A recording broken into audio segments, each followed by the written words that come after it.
7A, 7B, idle loan, $10,000 grant. How's a business guy supposed to know what to do? Well, watch this video and we'll explain just that and walk you through how to fill out the application.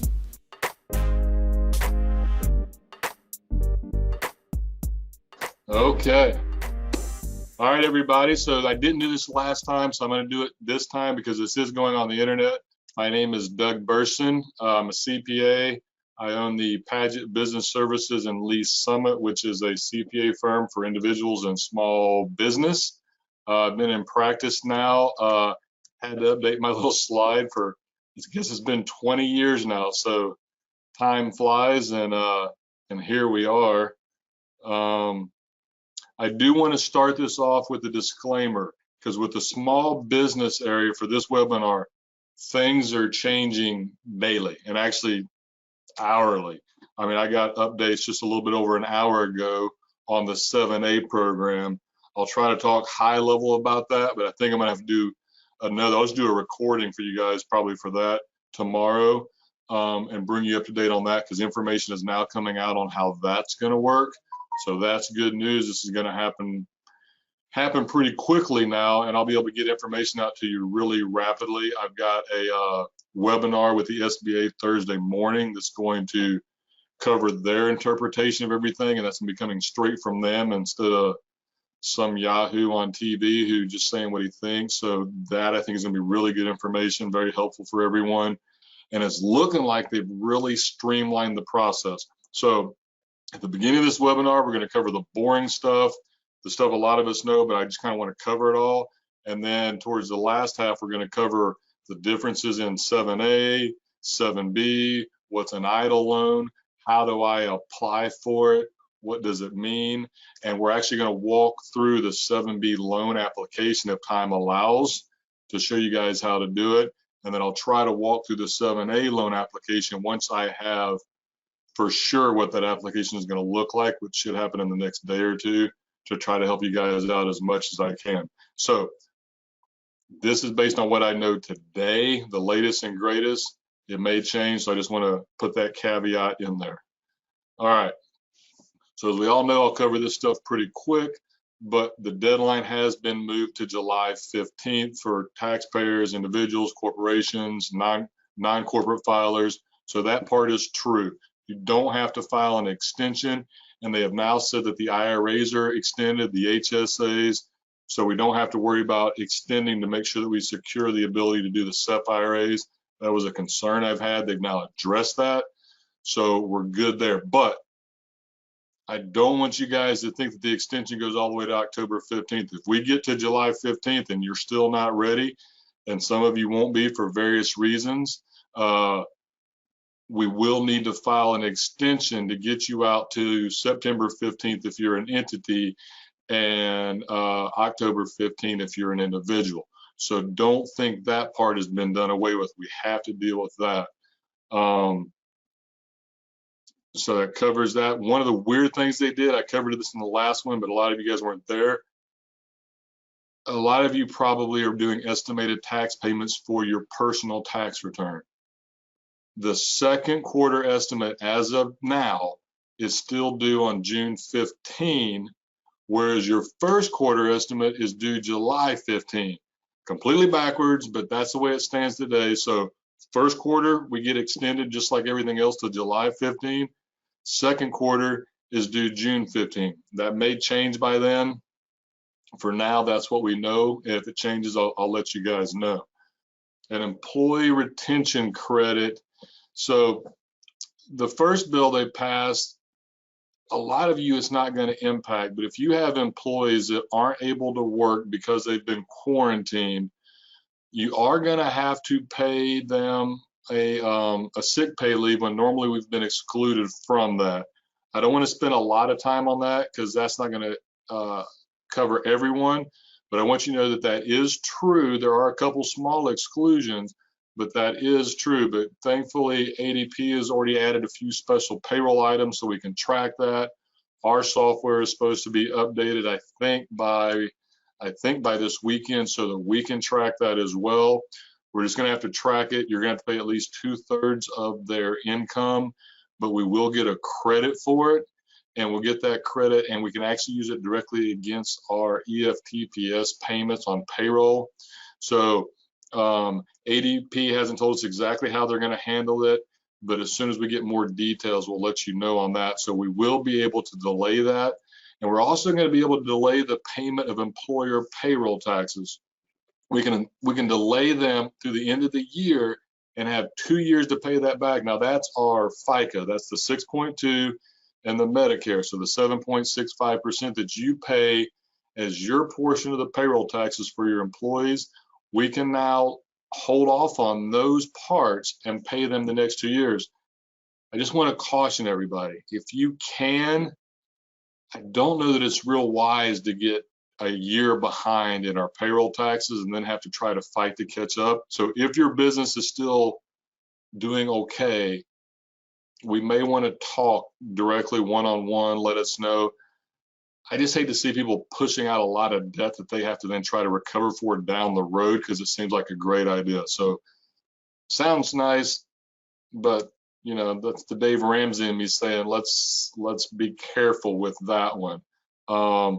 They've also modified operating losses. Your net operating losses, we can now carry those back 5 years. So if we've had a loss in the last couple of years that we were not able to carry back because they changed the rules on us, we can now carry those back. So if you had losses in prior years and we were not able to carry them back and you had profit, we may want to go back and amend your tax return to recover those taxes today instead of waiting towards the future. So if you had NOLs and you know you had profit in the last 5 years, give us a call or give your preparer a call if you're not working with us.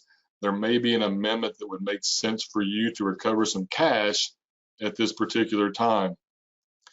I also got word that they just added back leasehold improvements. So if you've done some modifications on your building under the old rules, they had said that we could not take those directly as bonus depreciation. They just changed that. So if you did leasehold improvements and we did them over 39 years, we may want to amend your tax returns and capture that now. So if that's something you think affects you, let us know and we can discuss that further as we go. So that covers that. Now, this other part, this is the sick leave part. I'll cover it real fast. I don't want to spend a lot of time on it, but it does require employers with less than 500 employees to provide sick pay, sick leave, and you are required to do that with only a couple exceptions. Generally, our smaller employers have not had to live within those requirements. This bill has changed that during this time frame, and so if you have someone who is not able to work because of coronavirus, they've been quarantined, they've been told to stay at home, advised, let me go through the steps. Subject to quarantine, advised to quarantine, experiencing symptoms of COVID-19 and seeking a medical diagnosis, caring for an individual who is quarantined, caring for a son or daughter in school if the school is closed, or any other substantial similar conditions, you as an employer may have to pay sick leave. So if that is you, let me know. We have a chart that you can follow through, a flow chart that shows what your responsibilities are to help you understand that. So I don't want to go through a lot of time on that, but don't dismiss it. You don't want to get in trouble on this. This is a big deal. For if they're just because they're out of school and you have less than 50 employees, that's an exclusion for you. But outside of that, let me know. Don't take this lightly. That's all I want to spend on that one, because so far most of our clients have not had that problem, and so we'll move on. And we'll skip that one too. Yeah, and you have to pay the sick leave up to 12 weeks. And this is not something we can just overlook. So that's that. Now then, with that being said, if your workload has slowed down and you're trying to decide what should I do, because those of you who've been paying attention, you understand that not only do your employees qualify for unemployment, but they're also going to qualify for an additional $600 a week in federal unemployment. They may make $950 a week, and working for you, they may make $500. The thing is, if you lay them off, where are they going to be when you go back to work? You may have lost that employee. So you got to ask yourself, one, are they really a good employee? Do I care if I lose them? I mean, some of these are hard questions that we got to think about it. If we pay them, you will get a credit if you qualify because they were laid off from the FLMA stuff, but you won't get that back till you pay your payroll tax payments and credits. So it's not such a simple thing. We're going to have to walk through that individually, business by business. If you have that situation, we may actually need to schedule a call and go through that. So that's not something I can really cover in a webinar and tell you, should I lay them off? Should I not? Should I do the credits? Those are really going to be case by case. And just know that if you put them on unemployment, your unemployment rates will go up next year. Now, it's going to be a lot less than actually paying them. But if we can get a credit through one of these loans and keep our good people on staff, that's going to not only protect your unemployment rate, but it's also going to protect you from having lost good talent. And I'm also a small employer. When you get good people, you don't want to let them go. When this thing cuts loose, you want to hit the ground running, and you want your good people in your stable, not in somebody else's. So be careful with this, and don't just think unemployment. Now, the unemployment rules, we have to understand that the states are in charge of the unemployment. The federal has told them what they would like. They have given them the money. They do have to do the 600, but this is all going to run through at the state level. So Missouri is going to make some of their own rules. Kansas is going to make some of their own rules. Other states too. They're going to pay the people they're supposed to, but they're going to have to go through the process at the state level. Right now, I've got Schedule C guys who've been applying for unemployment and been denied. If that's you, don't give up. You will qualify if you are out of work or your work has been greatly reduced. Appeal it. You want to appeal it. There's the opportunity there. Appeal, send in, say you've been affected by COVID-19. They will approve it. They're just catching up to speed. Just remember, this bill only passed Friday night. So the states are doing the best they can. We all know how government works. It's going to take them a little bit of time. Appeal. Don't just take no for an answer. Appeal it. You should qualify for $600 a week, and that will help you, because what's going on is when you apply, if you have an S Corp and you're paying payroll taxes, you already have an account, those clients I'm finding aren't having much trouble. But if you're a Schedule C self-employed guy with no employees, you have no account on record, and so the state is just automatically denying it, saying you don't have an account, you don't qualify. Appeal. You're going to be okay. Okay, there we go. All right, so now to the good stuff. I got a question here from Jim, so let's cover that real quick. For the 80-hour sick leave, is a local stay-at-home order considered a quarantine or isolation order? So for the sick leave, that has to do with the fact that you've got work and they're not able to do it because they've been quarantined as a general rule. If everybody's at home, that may be more of an unemployment situation. But for instance, if you've got somebody who can't work because they've been quarantined, the stay at home is not the same thing, is my interpretation at this point. So I can double check that later just to make sure I'm right on that. But I believe the answer there is no, that does not count as sick leave. That just means you don't have any work because the whole business isn't working. The sick leave means you have work and your employee can't be there. So hopefully that helps. I'll double check on that afterwards. And if you could send me an email so I can reply to that. The email is dougb@PagetKC. I will send you a private email to make sure that is right and that I didn't stir you astray. Okay. So now to the loan part. This is the part while we're all here. We want to know, how do we get help? So there are two loans. There is the 7A loan and there is the 7B loan. The 7B loan also is operating under different names, such as the EIDL loan or the economic, I believe it's the economic disaster loan, and which has been abbreviated as EIDL. So the 7B is also that same one. So right now, what I mostly want to focus on executing tonight is I want as many of you as you can to do the 7B loan, and we're going to actually walk through that application process towards the end of this. But I'm at the 7A real fast, and then we'll actually go to the SBA website and work through a 7B. So let's start with 7A. 7A is the loan that you're going to do at the bank.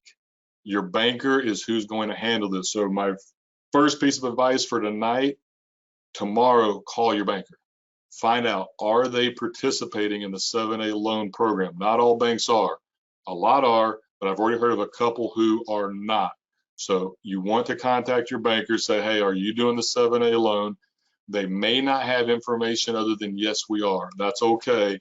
The Treasury, not the Treasury, the SBA is issuing guidance. I think some may have just came out this afternoon, but I expect by Thursday, the banks will have information.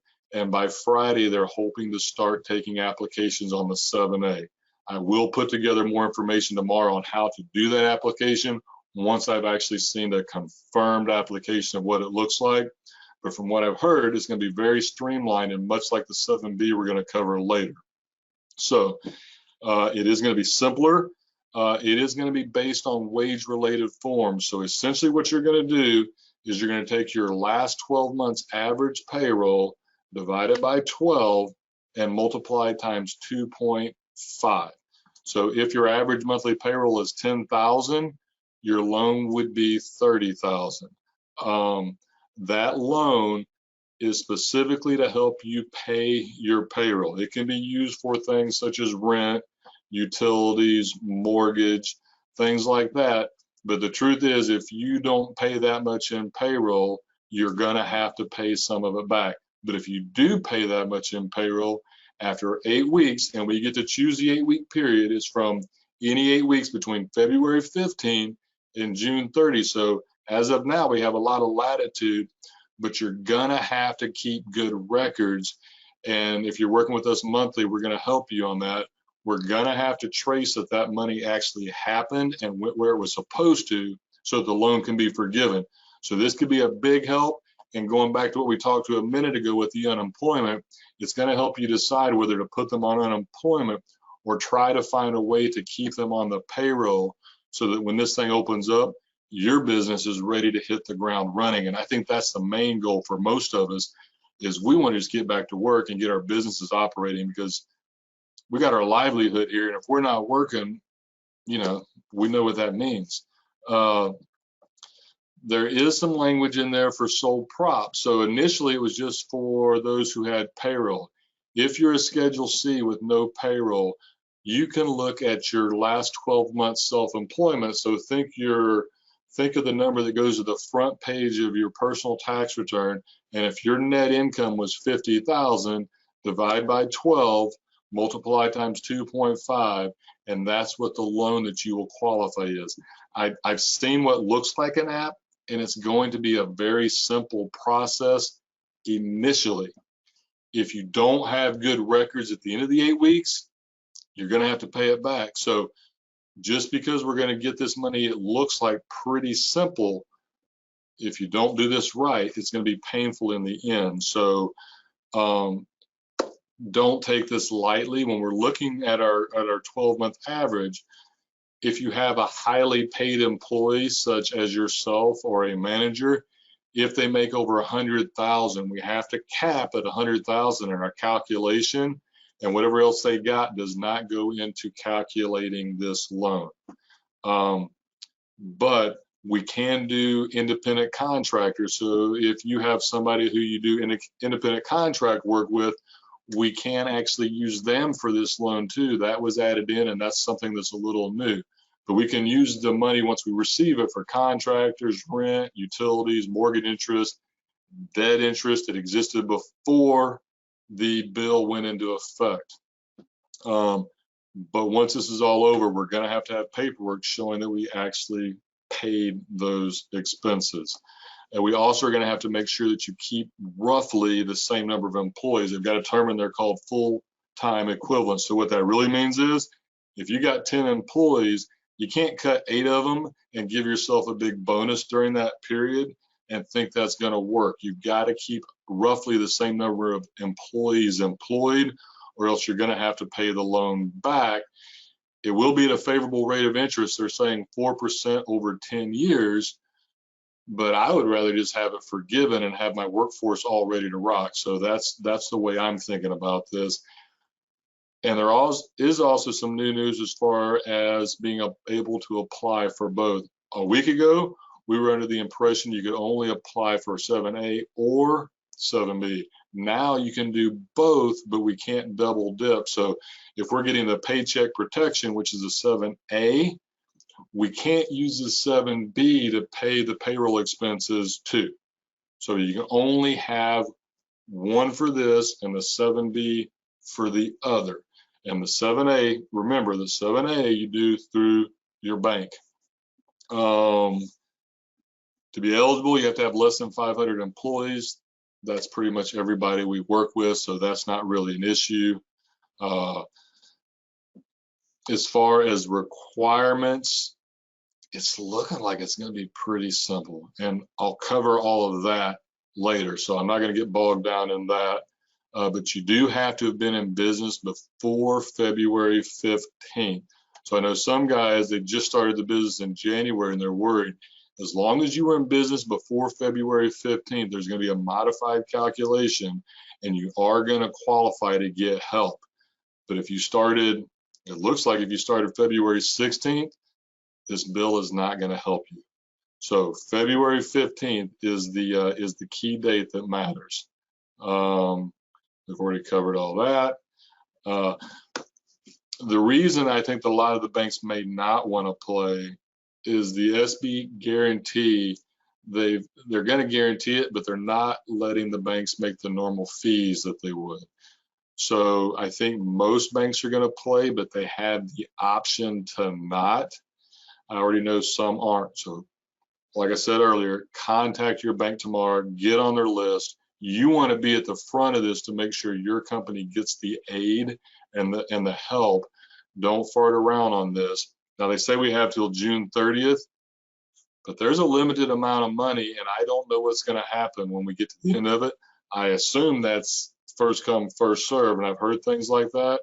So let's make sure that you guys get the support. But the really neat thing about the 7A is there's no collateral.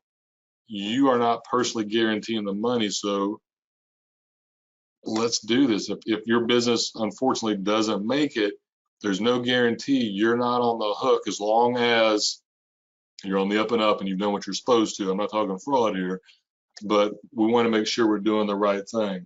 I've got a question here. Which one is the PPP, the payroll protection? Payroll protection is the 7A loan. That's the one we're talking about right now. And I'll put out more detail on that one tomorrow or the next day as soon as I actually get how we apply, what we're going to need. We know we got to do it at the bank, but we don't know exactly what all we're going to have to provide to the lenders to get it, and more importantly, what we're going to need at the end to make sure it's forgiven. So I got a question here. I have a commissioned employee who made over $100,000 in 2019. So when I calculate for the 7A, I would just cap her contribution to the payroll expenses for calculation purposes. Exactly. So if your total payroll was 500,000, but you had somebody who made 125 of that, for purposes of this, your number would be 475. We'd have to take that 25,000 off of the top, and 475 would be the number that we would use to do the calculation. And then we would divide that by 12 times 2.5. It looks like the cutoff date is January 31st. I hope they give leniency and allow 12/31, because that's going to be a whole lot easier number to work with, because then we can just pull 4 quarters payroll, we can just pull the W-2s, the 1099s, and everything will be a lot simpler. They may do letter of the law and make us do January to January. If so, that would be one of our homework things to start putting together, because even if we don't have to have it to apply for the loan, we're gonna have to have it when we go to try to get the loan forgiven. So we might as well get it together even if we don't have to have it to apply. Okay, I think that covers our questions. So what happens if, for instance, in that scenario, we took a $500,000 loan. At the end of that period, our average payroll is only $400,000, and we've done everything else we're supposed to. Well, essentially, I think, and they haven't told us exactly what the calculation will be, but my assumption is that that $100,000 will either have to be paid back or can be converted into a loan at 4% over the next 10 years. And that those payments can be deferred, I believe, until the beginning of the year. So I think that'll cover that question. So question is, what if I had 7 employees in the first 3 quarters of last year, but now I only have 3? So I'm gonna give you 2 answers to that.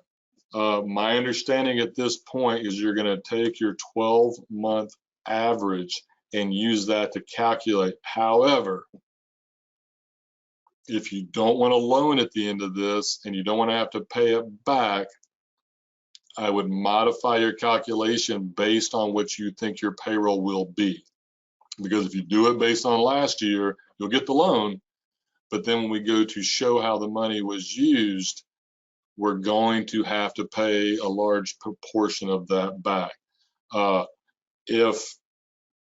If you think that that's beneficial to your company to get a 4% loan over 10 years to help with cash flow, you may choose to do that, but it will become a repayable loan. Okay, so I think that covers that part. Like I said, we should have details in the next couple of days. I've got a webinar with SBA on Thursday morning. Based on what I'm hearing, I think we're going to have information before that, but we're still going to do that webinar just to make sure some of those little details may be covered, and I can relay that to you as we go forward. A lot of you guys are going to be fine doing this, especially once we go through the 7B and you see how it works.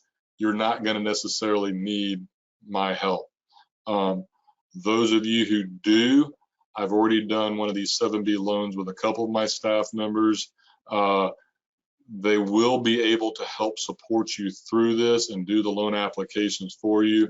But in order to do that, I'm going to need an email from you saying, hey, I want you to do it. And then there's a few things that we'll have to have, and I'll cover that a little bit later.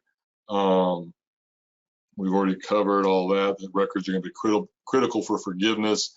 I think I've stressed that enough. The average monthly, I've covered all that. Okay.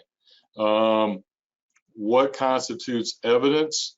At this point, we think it's going to be salaries, wages, commissions, similar compensation, which means we're probably going to need bank records and copies of checks potentially, or payroll reports from your payroll provider to show that you actually paid these things. Don't forget, hopefully our restaurant people get back up to speed. Don't forget things such as cash tips. Make sure you're tracking them. Those will go into the calculation.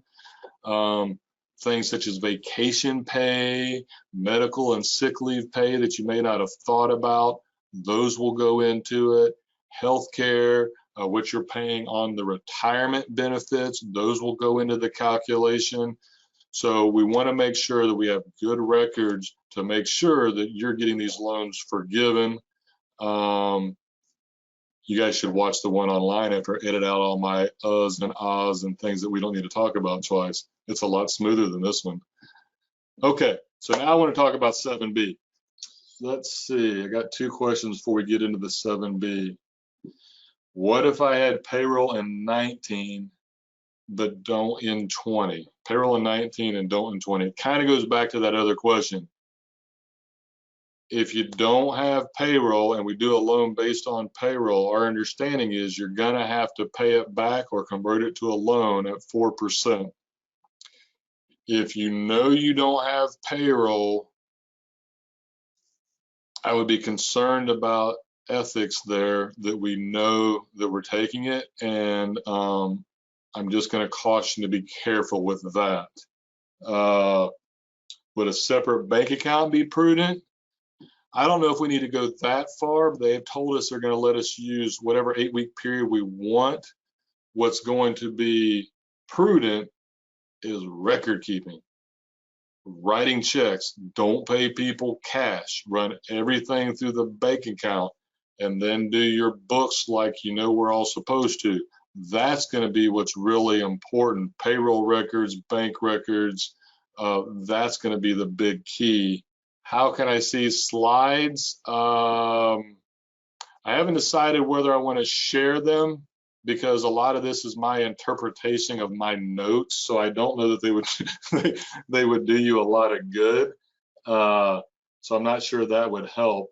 One person said we do the payroll. I think he's trying to say it's my problem, but I appreciate that. That is true. We should have that information for you. Let's see. No, have they given parameters on acceptable percentages of employees still employed? At this point, I have not seen that. I'm hoping some of that's covered in our Thursday webinar with the SBA, and I can relay that. I do know that full-time equivalents do matter, and it's not that there's a certain level that's not acceptable. It's just going to go into the calculation of how much you have to pay back. So if the majority of people are still working and you're still paying the same amount in payroll and you haven't diverted it to you, you should be okay.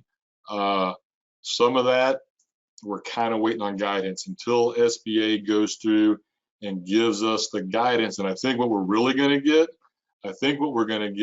is here's how to get the loan. And in a couple weeks, here's how to not pay it back. Right now, the main focus is getting the money out there so that people who are employees are getting the checks. The whole focus is that the employees are getting paid and that the small businesses survive, so that when this is all over, we all make the economy hum again. That's the focus.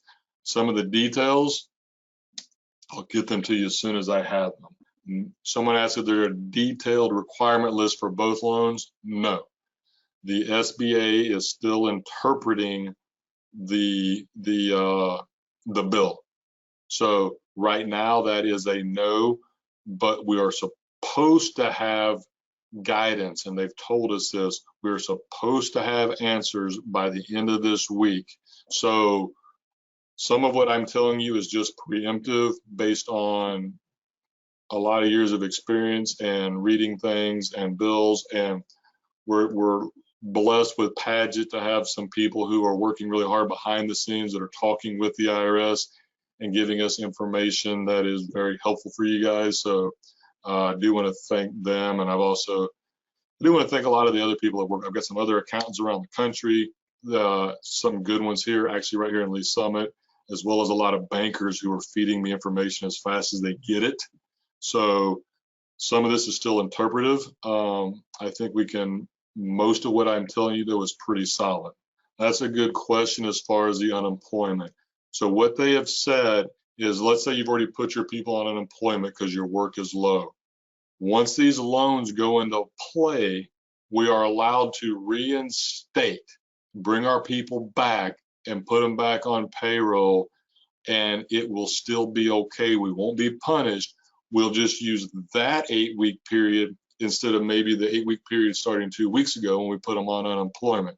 So this can be corrected or remedied, if you will. That has been allowed for, and it's really what they're hoping for. Are you allowed to add employees? That's a great question. So what matters is that we have the same total payroll and basically the same number of employees. If we had Steve in January and we have Joe in July or June, that's okay. It's not person specific, it is numbers. How many people and total payroll, not the particular person. So if you've gotten rid of somebody and replaced them with somebody else, that is okay. All right. So let's go on to the 7B. So a lot of people have gone onto the SBA website and applied for a loan and then called me and want to know what in the world they just applied for. So I'm going to try to help you understand. The 7A is for the payroll protection plan. That is the one where we get 2.5 months payroll. And as long as we do what we're supposed to, that loan is forgiven. The 7B is the economic disaster loan or the EIDL loan. And part of that is that you can get a $10,000 grant, not loan, grant up front to help you keep going during this time and stay moving while everything else processes. The $10,000 grant, if you qualify, is just that, a grant, and it's forgiven, and you do not have to pay it back, and it should not be taxable. That is done by going to the SBA's website and applying for the loan there. One of the things, well, there's several things you're going to need to have together, but it's very simple process, and we're going to go through that together. Hopefully, if I understand my technology, this will be the first time I've tried to do this, but I'm going to try to share the screen, walk you guys through the 7B process, and this is the initial process. Understand this is streamlined to get money into your hands as fast as possible and to determine if you qualify for the grant. This is not the entire 7B process. So what's going to happen, you're going to apply. Later on, you're going to get an email that says, congratulations, you've applied. That's for the grant. Once that happens, you will then be assigned to a caseworker. That caseworker will then continue you down the process for a 7B loan, and you may qualify for additional proceeds to help you get through this. That loan, as I understand it, is going to be a 4% rate of interest and can go up to a 30-year term, but it is designed to help you stay viable during this crisis, and it will happen after the 10,000. And my understanding is will be over the next couple of weeks is when all that will work through. So what we're going to show you tonight is to get the ball rolling, try to get money into your hands so that you can stay afloat. Okay, so no new questions, so we're going to keep moving. So first of all, if you want me to do this after you go through this, you say this is ridiculous, I want somebody else to do this, and then also to help me through when we get to the back side of this and we got to get information to do the 7B, because I think the 7B when we get there is going to require 941s, W-2s, tax returns, financials. I think it's going to require all that because it is based on credit. The 7A is not a credit-based loan. It is purely payroll-based, and it's designed to get money out. The 7B, except for the grant, the 7B is credit-based, and we will have to go through a traditional loan process, although I think it will be expedited, but a traditional loan process. So that's my little caveat there. But if you want me to do this to get started, I will need an email from you that says, Doug, do this. I hate paperwork. I will need the city and state you were born in. That's one of the key questions that you're going to see here in a minute. And I'm going to need the routing number and account number and the name of the bank where you want that 10,000 to go if you're approved. So with that being said, let's see if I can't figure out how to share a screen and show you how to do the 7B process. Okay, can somebody give me a response showing that you guys can see the one that says disaster assistance? Yes, it's on there. Thank you. Okay, so this is where we're going to go to do a 7B loan. And how did I get there? I went to Google and I typed SBA disaster loans. And then I said enter. That brought us here to this page. It's pretty obvious. We're going to go to right here, coronavirus EIDL loan, which is where the idle that we hear people talk about comes from. That's the Southern B. It's only 5 pages, and if you have all your information together, this process does not take that long. I'm going to make up fake numbers, and then we're not going to submit it, but I'm going to have to put fake stuff in there to get you guys through this. And if you get lost, don't worry about it. I will be posting this to YouTube and Facebook probably tomorrow, and you can slow roll it to go through every step if we need to. But for most of my clients, most of you guys watching, you're going to be a business with not more than 500 employees, or you're going to be a sole prop with no employees. So no illegal activity, no delinquents on child support, no farming, no sex shops, no gambling, or at least not a third more gambling. You can't be a lobbyist, and you can't be a state government. So that should cover just about everybody that's watching and that we work with. And then you hit continue.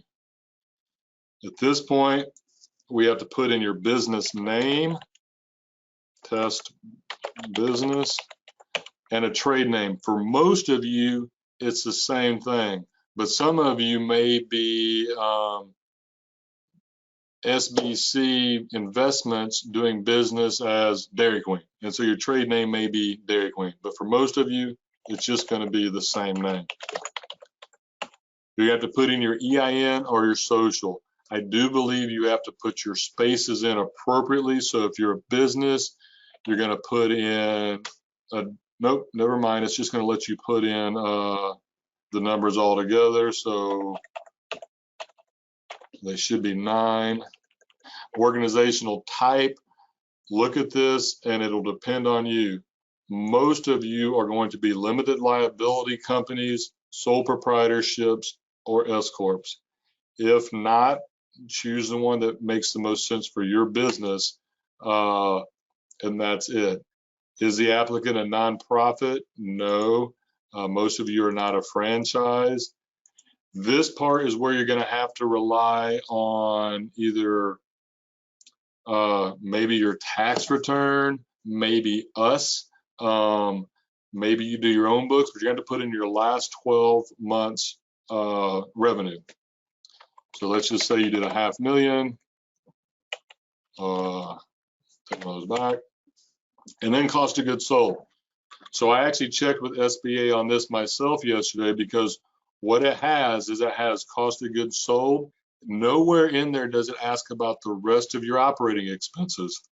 And when I talked to her, she said her and her colleague had been discussing the same thing.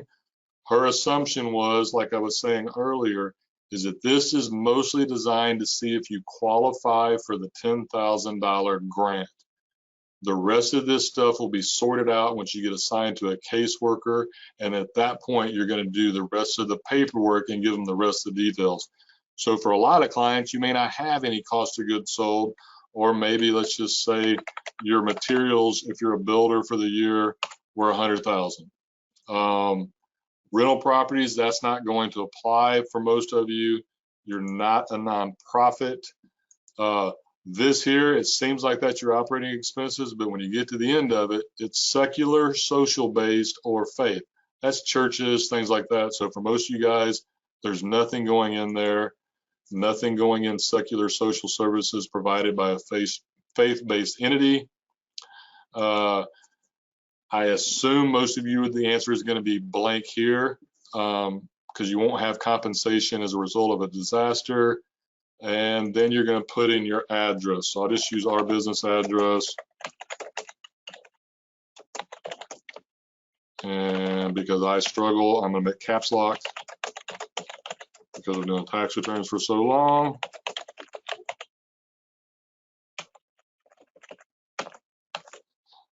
Jackson County, 64063, business phone. And a point here is anywhere that you see an asterisk, that's a field you have to fill out, and you have to fill it out the way they want it. If you don't fill it out, it's not going to let you go to the next page.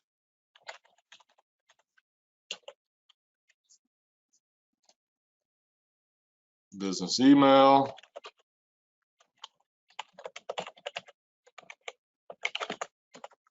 I will tell you right now, if you're trying to get quick assistance, you may be better off with front desk at Paget KC than Doug because, well, I'm just getting slayed right now, but I'm doing the best I can to keep up. So please continue to be patient. I'm doing the best I can to help you guys. The date the business was established. If you don't know exactly, do your best guess. If you are a C Corp, an S Corp, a partnership, look at the front page of your tax return. Let's make sure everything says the same thing. It will say on the front of your tax return the date the entity started. Use that date, because the last thing you want to do is trigger a question where they say they don't match. So look at your tax return. Let's keep things the same, because we don't want to create additional work to try to prove when you started your business. So we're just going to say 01/01/2019 let's do 18 for purposes of this. Current ownership, for most of you, it's the same thing. But if you bought out another business, I'll make sure we get the numbers in there the way they want them. If you bought out a business, once again, look at the tax return. It should show when the business started.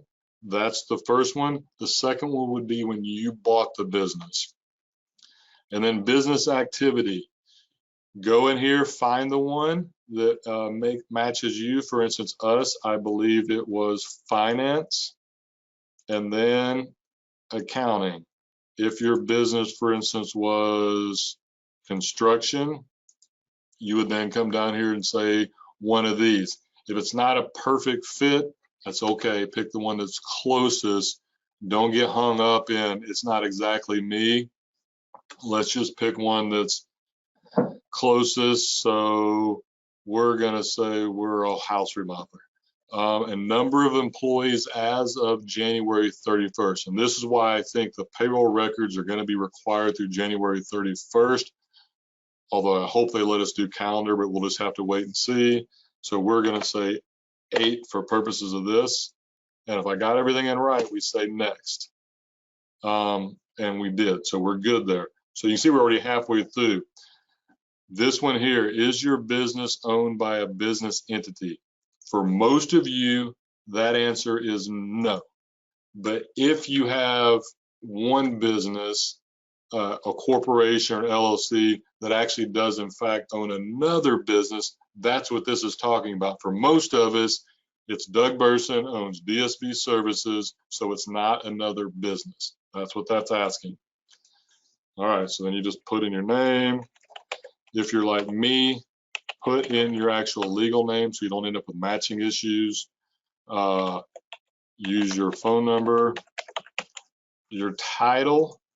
Most of you are going to most likely be an owner. I don't think the other ones are all that relevant. Don't get hung up on that. Your ownership percentage, you know how much you own. And then your email address. Again, for a lot of you, it will be the same. But for some of you, it may not. Just do whatever the right answer is there. Your social, you thought I was going to give it away, didn't you? And your birthday. I don't care. I'm getting old. That's my birthday. But we're not going to do that on the internet. So we're going to say I'm even older, because that's what people say I look like. And then you have to put your city and state that you were born in.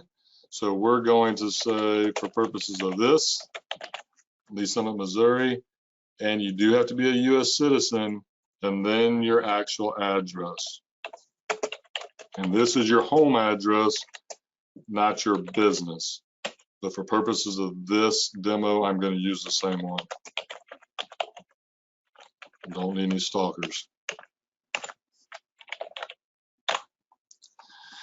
Now, if you have more than one owner in there, I think the threshold is 20%. If they own more than 20%, you have to put each owner in with all the same information. If you just have one of you, then that's obviously pretty clear. As far as how they're going to, I've got a question here as far as full-time equivalents and how they're going to calculate that. I wish I had an answer. At this point, I have not seen guidance on how they're going to calculate the FTEs. But that will be something, once I have it, I will share, because that's going to be very important as we work on how to make sure that we get this loan forgiven on the 7A. Right now, we're doing the 7B, so let's make sure we keep this separate. The SBA website is the 7B and that $10,000 grant. The 7A that we talked about earlier will be with the banks, and that's for the payroll. Additional info, we're really almost done with this thing. Have you had a criminal offense? Federal grant or loan go bad? Or have you been indicted, etc.? Hopefully that's no for all of you.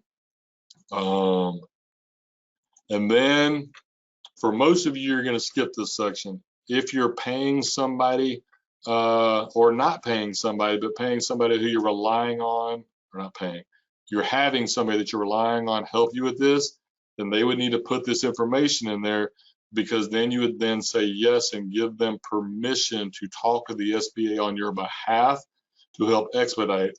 So if you want to do this part just to get it done and then have me help on the backside, you can go ahead and put this in and give permission for them to talk to me.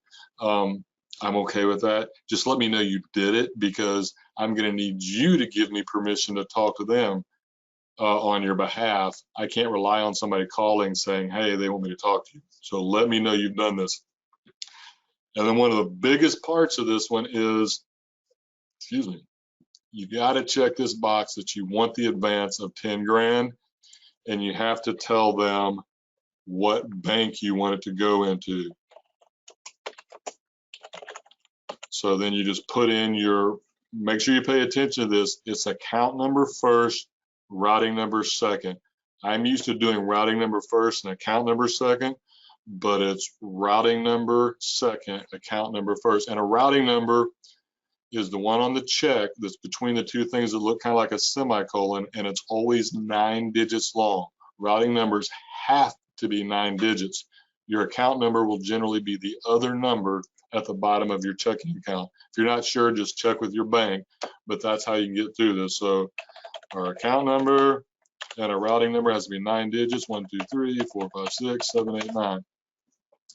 At which point, then I cannot go any further, but what will happen is if I say this and then I say next, you will then get a summary that shows everything we just did.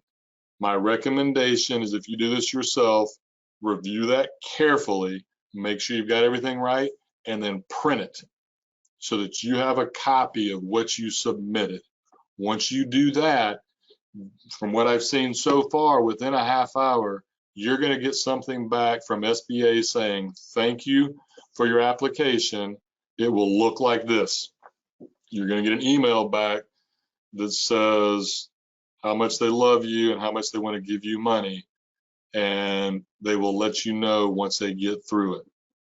This will be the email that you will receive, and you will know at that point that you've submitted it and it is now in process. But once again, this is just the beginning of how to get the grant. Once it goes past that 10,000, we're then going to have to give them a lot more paperwork, I'm sure, to see if you qualify for the 7B. What if you don't need 10,000? Is it okay to give it to me? No, if you don't need it, then don't apply for it. Really, this is designed to help those who need it and are trying to keep their businesses afloat and keep their employees paid and to get through this crisis. I'm assuming if you go through the process, they're going to tell you you don't qualify because you haven't been impacted. Since none of us has actually been through the entire process, I don't know how they're going to judge it, but ethically, and if you really don't need it, let's save it for those who do. I guess that would be my canned answer. And you may need half of that. I would say tell the caseworker that. Say, look, I don't need it. And if they say, well, you got to take 10, then you did your part. But just tell the caseworker, I don't need that. And if you have to take 10 and you don't, I don't know, use the 5,000 to help somebody that you do know needs it, I guess. I did not receive anything when I did it yesterday. Should I reapply? That, woof.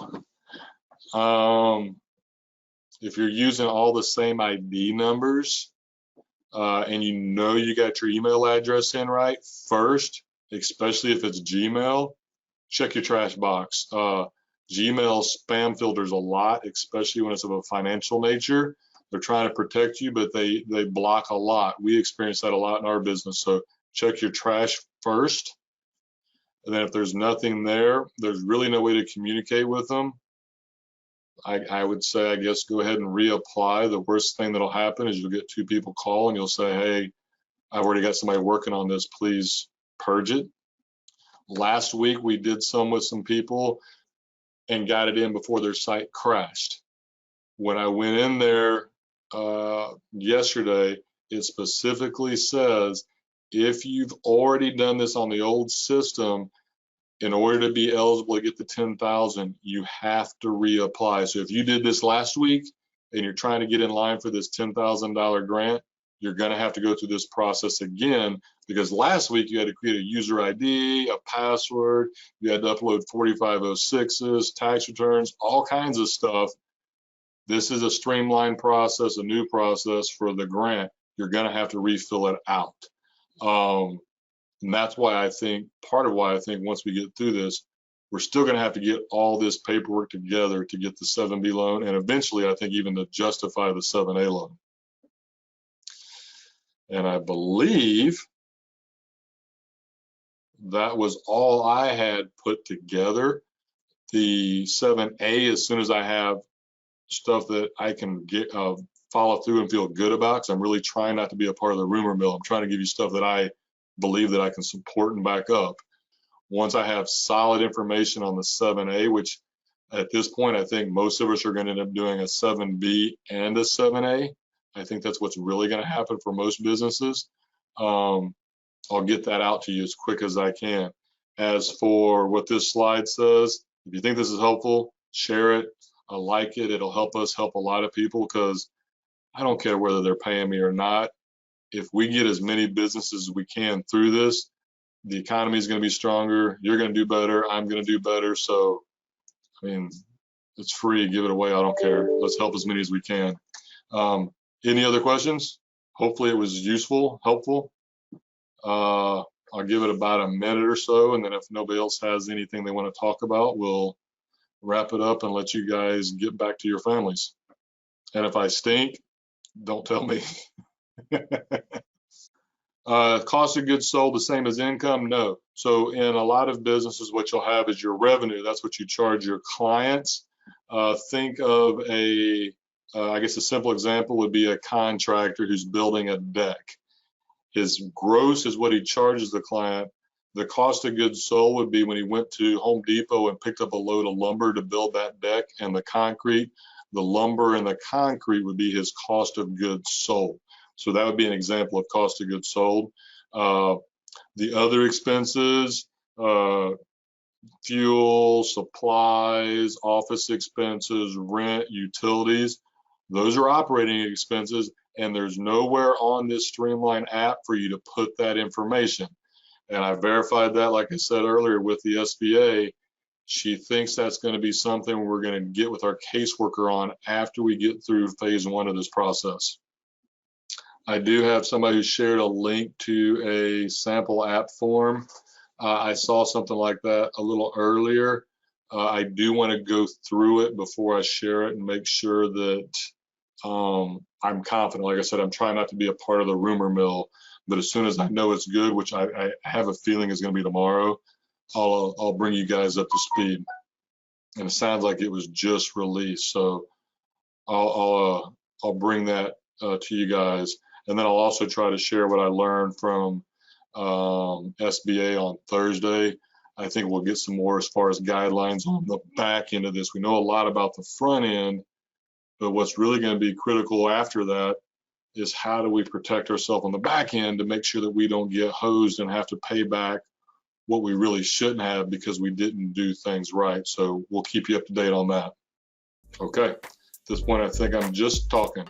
So you guys have a wonderful night. Thanks for joining me. Let us know if we can do anything to help. Share, give, help everybody we can. Talk to you guys later.